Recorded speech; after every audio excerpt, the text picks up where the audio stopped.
विदर्भाच्या संपूर्ण विकासासाठी विदर्भाची जीवनवाहिनी जलमार्ग द विदर्भ सीवे प्रकल्पाबाबत सह्याद्रीवर बैठक संपन्न। जलमार्ग प्रकल्पाचं उपमुख्यमंत्री देवेंद्र फडणवीसांना सादरीकरण। चंद्रपूरमधील ताडोबा अंधारी व्याघ्र प्रकल्पाच्या निमढेला गेट भागात वाघाच्या हल्ल्यात रोजंदारी वनमजुराचा मृत्यू। सकाळची घटना, पर्यटकांच्या डोळ्यासमोरून रस्त्यावरून ओढत नेला वाघानं मजुराचा मृतदेह।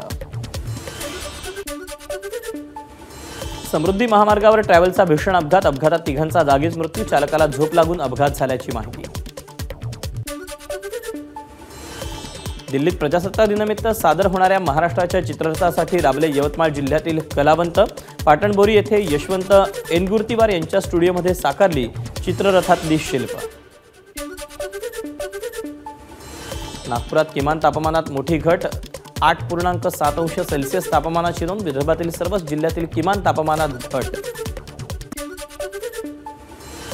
भंडारा जिल्ह्यात अवकाळी पावसामुळे तापमानात घट, थंडी वाढल्यानं ग्रामस्थांनी घेतला शेकोटीचा आधार।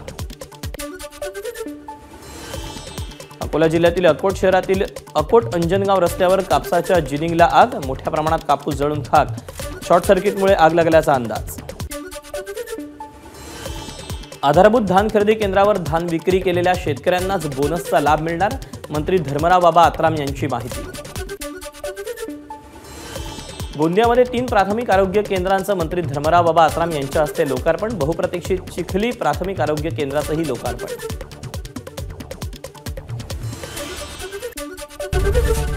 एबीपी माझा, उघडा डोळे बघा नीट।